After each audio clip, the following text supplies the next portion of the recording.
हरात्मक माध्य, harmonic mean.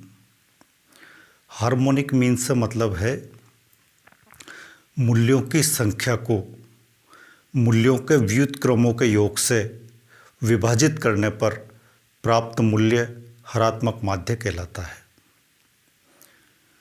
यानी हरात्मक माध्य में मूल्यों की संख्या को मूल्यों के व्युत्क्रमों के योग से विभाजित करने पर जो मूल्य प्राप्त होगा वो हरात्मक माध्य होगा। और यहाँ पर व्युत्क्रम यानी रेसिप्रोकल का मतलब है जिस मूल्य का व्युत्क्रम निकालना हो उस मूल्य से एक को विभाजित करने पर जो प्राप्त होगा वो कहलाएगा उस मूल्य का व्युत्क्रम। यानी 1/x बराबर व्युत्क्रम।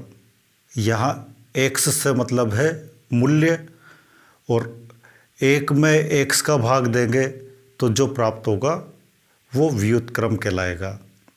यानी 1/x बराबर व्युत्क्रम या रेसिप्रोकल। और इन सब व्युत्क्रमों का योग कर लिया जाएगा और मूल्यों की संख्या को इन व्युत्क्रमों के योग से विभाजित कर दिया जाएगा। जो मूल्य प्राप्त होगा वो हरात्मक माध्य कहलाएगा।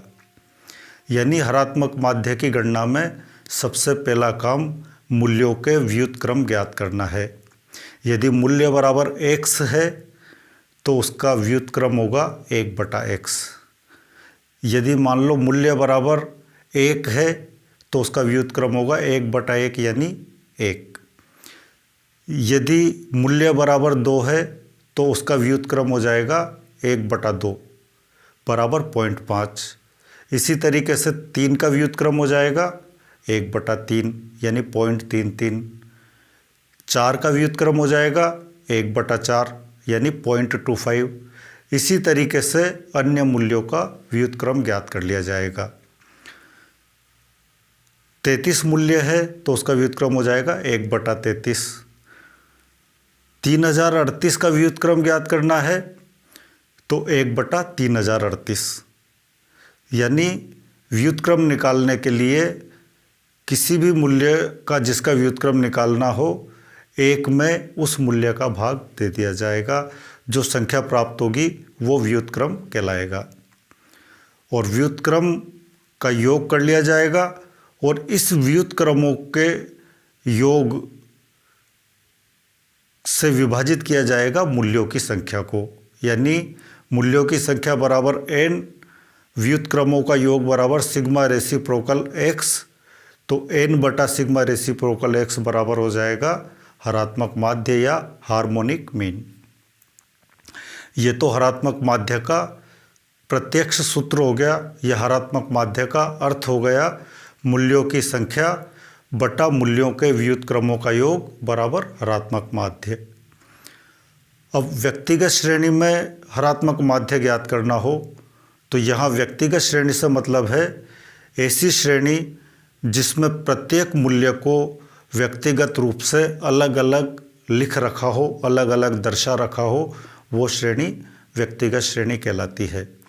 और व्यक्तिगत श्रेणी में प्रत्येक मूल्य का अलग अलग व्युत्क्रम ज्ञात करेंगे, फिर इन व्युत्क्रमों का योग करेंगे और सूत्र यानी n/सिग्मा रेसिप्रोकल x में मूल्यों को रखेंगे और जो प्राप्त होगा वो कहलाएगा हार्मोनिक मीन।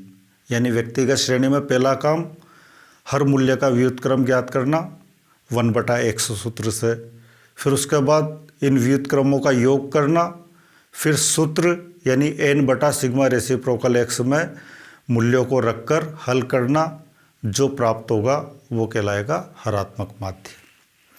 इसी तरीके से खंडित श्रेणी में मूल्यों के व्युत्क्रम ज्ञात किए जाएंगे और अखंडित श्रेणी में मध्य मूल्यों के व्युत्क्रम ज्ञात किए जाएंगे। अखंडित श्रेणी में मूल्य वर्ग दिए हुए होते हैं। इन मूल्य वर्गों की दोनों सीमाओं यानी निम्न सीमा और उच्च सीमा दोनों को जोड़कर 2 का भाग दे देते हैं तो जो प्राप्त होगा वो होगा मध्य मूल्य। यानी L1 + L2/2 बराबर मध्य मूल्य या वर्ग की निम्न सीमा का मूल्य प्लस वर्ग की उच्च सीमा का मूल्य बटा 2 बराबर उस वर्ग का मध्य मूल्य। अखंडित श्रेणी है तो मध्य मूल्यों के व्युत्क्रम ज्ञात करेंगे और खंडित श्रेणी है तो मूल्यों के व्युत्क्रम ज्ञात करेंगे। मूल्यों या मध्य मूल्यों के व्युत्क्रम ज्ञात करने के बाद संबंधित आवृत्ति से हर मूल्य के व्युत्क्रम को गुणा करेंगे, यानी मूल्य का व्युत्क्रम इनटू उस मूल्य की आवृत्ति या मध्य मूल्य का व्युत्क्रम और उस मध्य मूल्य की आवृत्ति दोनों को गुणा करके लिख लिया जाएगा। और इसके बाद मध्य मूल्यों के व्युत्क्रमों या मूल्यों के व्युत्क्रमों और आवृत्तियों की गुणाओं का जोड़ कर लिया जाएगा। ये जोड़ कहलाएगा सिग्मा रेसिप्रोकल एक्स एफ। इस सिग्मा रेसिप्रोकल एक्स एफ में एक्स एफ से मूल्यों की संख्या को विभाजित किया जाएगा, यानी n बटा sigma reciprocal x F, n बटा सिग्मा रेसिप्रोकल एक्स एफ बराबर खंडित या अखंडित श्रेणी में हरात्मक माध्य। यहाँ f से मतलब है फ्रीक्वेंसी या आवृत्ति और n से मतलब है मूल्यों की संख्या और रेसिप्रोकल से मतलब है व्युत्क्रम यानी 1/x।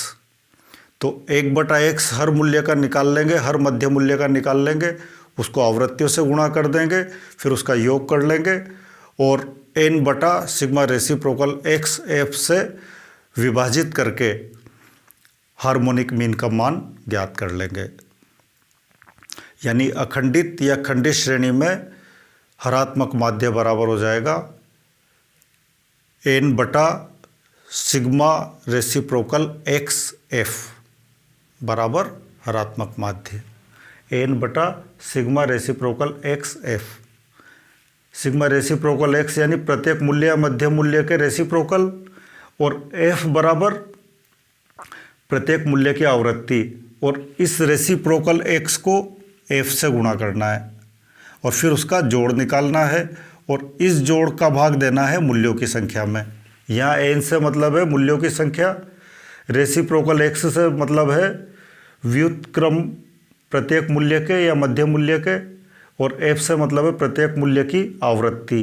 और इन दोनों को एक साथ लिख रखा है, यानी मूल्यों की आवृत्ति या मध्य मूल्यों की आवृत्ति और मूल्यों के व्युत्क्रमों से उनकी गुणा, फिर इसका जो योग करेंगे वो कहलाएगा सिग्मा रेसिप्रोकल एक्स एफ और n में इसका भाग देंगे तो प्राप्त होगा हार्मोनिक मीन। इसके अलावा यदि प्रत्येक मूल्य को उसके महत्व के अनुसार भार प्रदान किए जाए और फिर उसके बाद हरात्मक माध्य ज्ञात किया जाए तो ये कहलाएगा भारित हरात्मक माध्य। भारित हरात्मक माध्य में संकेत यूज करेंगे HM और नीचे W। W का मतलब वेटेड हार्मोनिक मीन, W से मतलब है वेटेड यानी भारित और HM से मतलब हार्मोनिक मीन। और वेटेड हार्मोनिक मीन में जो खंडित और अखंडित श्रेणी में जो कार्य आवृत्तियाँ कर रही थी वही काम यहाँ पर वेट्स से या भार से लेंगे, यानी मूल्यों के रेसिप्रोकल्स ज्ञात करेंगे और फिर इन मूल्यों के रेसिप्रोकल्स को भारों से गुणा करेंगे और भारों और मूल्यों के रेसिप्रोकल की गुणा का योग करेंगे और फिर सूत्र यानी n बटा sigma reciprocal x into W से हरात्मक माध्य की गणना कर लेंगे। यानी भारित हरात्मक माध्य में पहला काम मूल्यों के रेसिप्रोकल ज्ञात करना, फिर इन मूल्यों के रेसिप्रोकल को भारों से गुणा करना, फिर मूल्यों के रेसिप्रोकल और भारों के गुणाओं का योग करना और फिर सूत्र यानी n बटा सिग्मा रेसिप्रोकल x W से हरात्मक माध्य ज्ञात करना। यानी भारित हरात्मक माध्य बराबर हो जाएगा HMW बराबर n बटा सिग्मा रेसिप्रोकल x W। इस तरीके से हरात्मक माध्य में मूल अर्थ तो हो गया है मूल्यों की संख्या को व्युत्क्रमों के योग से विभाजित करने पर प्राप्त मूल्य हरात्मक माध्य है। और व्युत्क्रम बराबर हो जाएगा 1 बटा मूल्य या 1 बटा x, या x से मतलब मूल्य। इसमें हरात्मक माध्य में सबसे महत्वपूर्ण चीज़ है व्युत्क्रम। और व्युत्क्रम की गणना आप व्युत्क्रम तालिका से भी कर सकते हैं और कैलकुलेटर से भी कर सकते हैं। परीक्षाओं में कैलकुलेटर 6 डिजिट तक का कैलकुलेटर अलाउ है और उससे आप आसानी से व्युत्क्रम निकाल सकते हैं।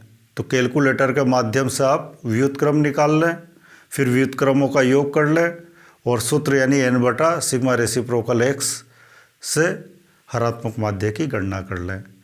यानी हरात्मक माध्य ज्ञात करने के लिए जो सबसे महत्वपूर्ण काम है वो है प्रत्येक मूल्य का व्युत्क्रम निकालना, रेसिप्रोकल निकालना। रेसिप्रोकल निकालने के बाद सूत्र में मूल्यों को रखकर हरात्मक माध्य ज्ञात कर लिया जाएगा।